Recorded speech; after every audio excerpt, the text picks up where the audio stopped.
I mentioned that I was going to mention my spirit guide in relation to this. In the tradition I was taught, we were not guided on journeys to the underworld until we had our spirit animal. And that was because the concept of being united with an animal on this plane, this physical plane, the middle world, that you knew so well, that you were intimately connected to, that had made itself known to you. The concept was that was your partner on your journeys. Whether you were journeying in the astral level to the other world, or whether you were journeying to the underworld. And the journey to the underworld was what we needed to do to prepare for our initiation, an arrival at the edge of our first circle when we devoted ourselves to our spiritual path.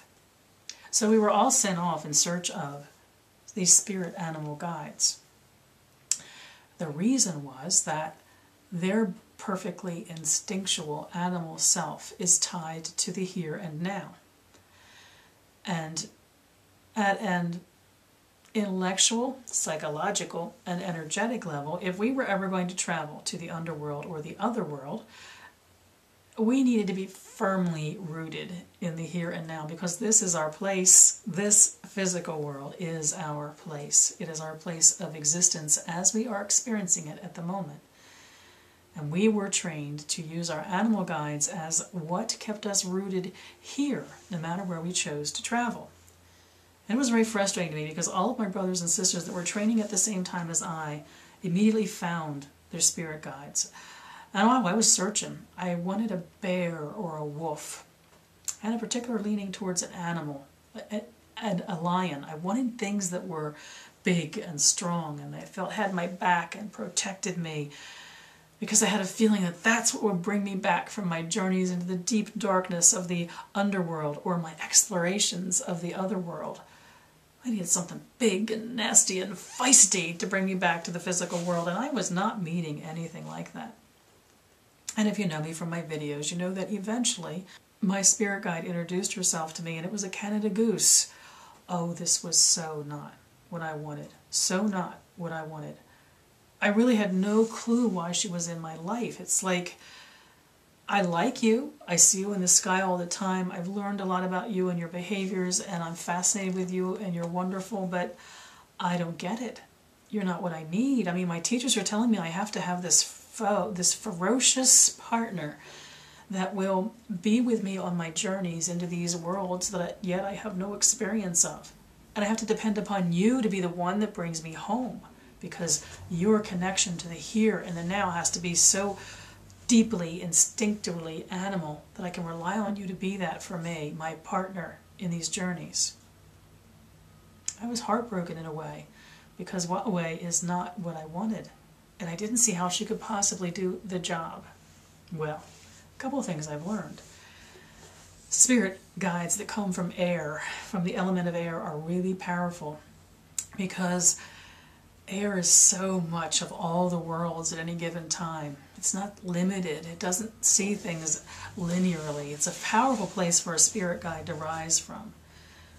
And I remember the first time that I was being led on a guided meditation, one of our first experiences in going into the underworld to explore the darkness, to start to address the things about us which needed to die, truly.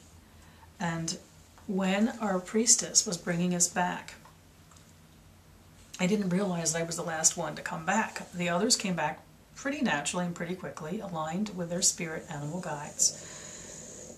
And I was stubborn. I guess I really was enveloped by and felt so at home in the darkness. And I came to understand why that was in time. But it's not my home or my place. The place is the here and now, is to experience the darkness and the power of it, but is to apply it to everything that is of this life. And my priestess was calling me back, and I didn't want to come back. I really didn't even hear her. And then away, my Canada Goose spirit guide proceeded to honk and fly around my head with those flapping wings, but most especially she honked, and I had no choice but to answer the call, not only of her animal self, but my animal self, which brought me back to the here and the now. And the reason I wanted to mention that is I don't see it too often mentioned, but a lot of us who have spirit guides, animal guides, it's because if we were part of a tradition that taught this way, they are our partners in exploration, and they are our anchor to that middle world, to the world of pure physicalness, physicality, animalness, our physicality, our animalness. A relationship to our spirit guides are more than just being in connection to them as we know them in the physical world, but they are the root which brought us back, and to me still continues to bring me back from my travels into the underworld and my travels into the other world. Wa'away will honk me back into the here and now, even when I come back reluctantly, because she is my own deep knowing of my place, which is here, and also she is her own animal knowing of what is and where she and I need to be. So I wanted to mention that. We talked about spirit guides. You've asked me questions about why. There's all the things that we can learn about our spirit guides that are about the power and the wisdom of that animal in this physical world. There is also the ally they become in our journeys, which always bring us to what truly for us in this experience, in this incarnation, is home, the here and the now. There's my take on the underworld, that beautiful, chaotic, velvety black, frightening, comforting place of beginning and beginning again, and its place in relationship to the worlds of physical existence and the energetic reflection of that world, which is the other world. It's not what it is what it is for me. I wish you mirth and reverence. Mary Part.